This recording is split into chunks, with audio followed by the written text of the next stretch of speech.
जैश ए मोहम्मद की तबाही के बाद एक बौखलाया हुआ पाकिस्तान कश्मीर में कई जगहों पर सीज फायर तोड़ रहा है। शोपियां मुठभेड़ में 2 आतंकियों को भारतीय सेना ने ढेर कर दिया है, 5 चौकियां उड़ा दी है।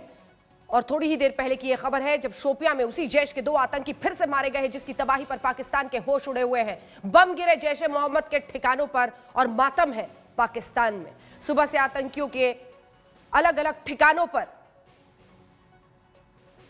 कार्रवाई हो रही है। इस बीच आपको बात बता दें, पाकिस्तान ने कई जगहों पर सीज फायर का उल्लंघन किया है। उरी, राजौरी, अखनूर, कृष्णा घाटी, मेंढर में अलग अलग जगहों पर फायरिंग, और उस सब जगहों पर भारतीय सेना सक्रिय है और इन आतंकियों को ढेर करने में लगी हुई है। 2 आतंकी उसी जैश ए मोहम्मद के ढेर कर दिए गए हैं। अपडेट इस वक्त का यही है कि शोपियां एनकाउंटर में जैश के 2 आतंकी मारे गए हैं। पूरी रात की फायरिंग करता रहा है एक बौखलाया हुआ पाकिस्तान। उरी, राजौरी, नौशेरा, अखनूर, इन तमाम सेक्टर्स में सीज फायर का उल्लंघन करते हुए फायरिंग कर रहा है पाकिस्तान। मोर्टार और टैंक से पाक ने की है फायरिंग, शायद फेस सेविंग जिसे अंग्रेजी में कहते हैं। अपना चेहरा बचाने की कोशिश में लगा हुआ है पाकिस्तान। भारत ने पाकिस्तान को मुंह तोड़ जवाब दिया है इन तमाम जगहों पर, और आतंकी जिन्हें पाकिस्तान आगे करता है उन सबको ढेर करने में कामयाब हो रही है भारतीय सेना। इस बीच बड़ी खबर यह भी है कि एक बौखलाया हुआ पाकिस्तान ही सही, अलग थलग पड़ा हुआ है पाकिस्तान। चीन के दौरे पर गई विदेश मंत्री सुषमा स्वराज ने आतंक के खिलाफ जीरो टॉलरेंस की नीति की बात कही है। चीन और रूस के विदेश मंत्रियों के साथ मुलाकात में सुषमा स्वराज ने साफ कहा कि पाकिस्तान ने हमारे जवानों पर पुलवामा में भीषण हमला किया है और इसी वजह से ऐसी परिस्थिति बनी है। हम आपको बता दें कि सुषमा स्वराज इस वक्त चीन के दौरे पर हैं। एक एक शब्द महत्वपूर्ण है और ऐसे वक्त पर विदेश मंत्री ने साफ शब्दों में बता दिया है कि पाकिस्तान ही पनाहगाह है आतंकियों का। पाकिस्तान के ही आतंकी भारतीय सेना पर, उसके काफिले पर हमला करते हैं, जिसकी वजह से ऐसी परिस्थिति बनी है।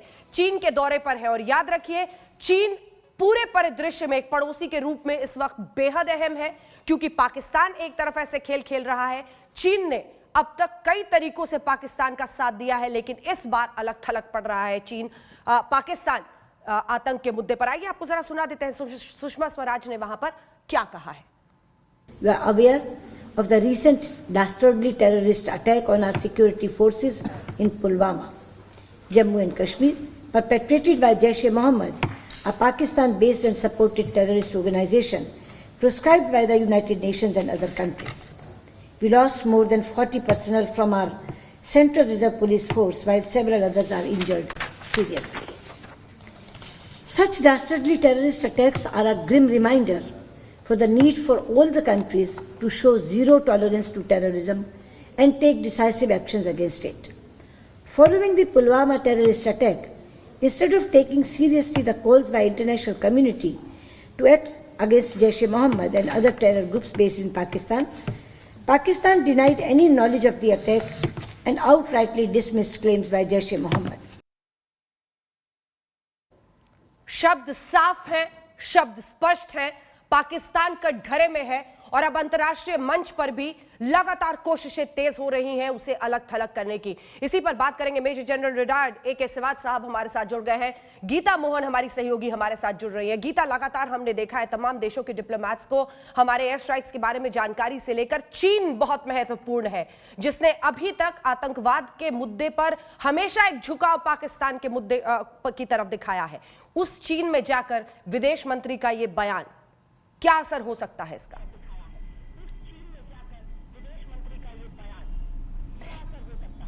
न केवल इनॉग्यूरल सेशन में सुषमा स्वराज का ये स्टेटमेंट इंपॉर्टेंट रहेगा अंजना, बायलैटरल मीटिंग्स जब होंगे चीन और भारत के बीच और रूस और भारत के बीच, तब भी सुषमा स्वराज हमारी जो विदेश मंत्री हैं वो यही मुद्दा उठाने वाली है कि पाकिस्तान को अपने ये टेररिस्ट नेटवर्क्स को बंद करना होगा, और जब तक पाकिस्तान इन टेररिस्ट नेटवर्क्स को बंद नहीं करेगा भारत ऐसे एक्शन अपने सेल्फ डिफेंस में लेता रहेगा। तो चीन को कहीं ना कहीं सोचना होगा कि एक तरफ अगर वो पाकिस्तान की तरफदारी करना भी चाहता है या सपोर्ट करना भी चाहता है, हाँ, तो कहीं ना कहीं एक रेड लाइन ड्रॉ करना होगा।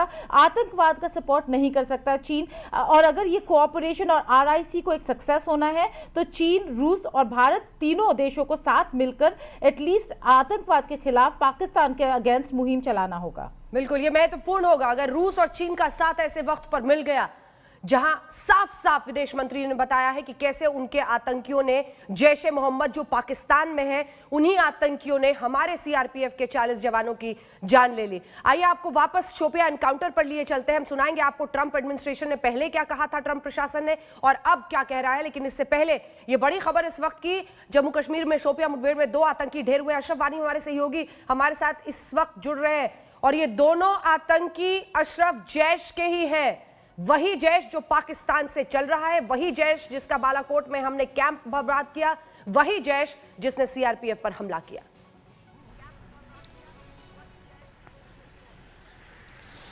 बिल्कुल अंजना, दरअसल अगर देखें जब से 14 फरवरी को सीआरपीएफ कानवाई पर हमला हुआ था, तब से लगातार सबसे पहली जो नकेल थी सुरक्षा बलों की और सेना की, वो जैश पर ही थे, जैश मिलिटेंटों पर ही थी। और हमने देखा कि जो पिछले 10-12 दिन के दौरान 4 बड़े ऑपरेशन कश्मीर में हुए हैं, वो जैश के विरुद्ध ही हैं। सबसे पहला ऑपरेशन जो हुआ था वो पुलवामा के पास गाँव में हुआ था, जिसमें जैश कमांडर जो है गाजी मारा गया था, कामरान मारा गया था और एक स्थानीय मारा गया था। उसके बाद दूसरा ऑपरेशन जो सोपोर में हुआ था, उसमें भी जैश के 2 आतंकी मारे गए थे। और आज का जो ऑपरेशन हो रहा है ये भी शोपियां में है, वहां पर 2 मिलिटेंट मारे गए हैं, दोनों स्थानीय है, लेकिन सुरक्षा बलों का कहना है कि उनका संबंध जैश से था। तो जो कार्रवाई जैश के खिलाफ कश्मीर में है वो लगातार जारी है, उसमें सेना, सीआरपीएफ और पुलिस जुटी हुई है। लेकिन दूसरी तरफ जो अब नियंत्रण रेखा पर भी कल एरियल स्ट्राइक्स के बाद पाकिस्तान में तनाव भड़का है, वो भी अब कश्मीर तक पहुंचा है। हमें खबरें मिल रही हैं कि उड़ी में भी सीजफायर वायलेशन हुई है पाकिस्तान की तरफ से, और वहां पर भी कई इलाकों में जो पाकिस्तान की तरफ से मोर्टार दागे जा रहे हैं और लगातार फायरिंग हो रही है। और उसी तरह के हालात कश्मीर को छोड़कर अगर पीर पंचाल के उस पार जाएं, पुंछ, रजौरी और अखनूर और नौशहरा सेक्टर, वहां पर भी लगातार 15 से भी ज्यादा जगहों पर पाकिस्तान की तरफ से गोलीबारी हुई है, जिसकी जवाबी कार्रवाई भारतीय सेना ने भी काफी ताकत के साथ की है।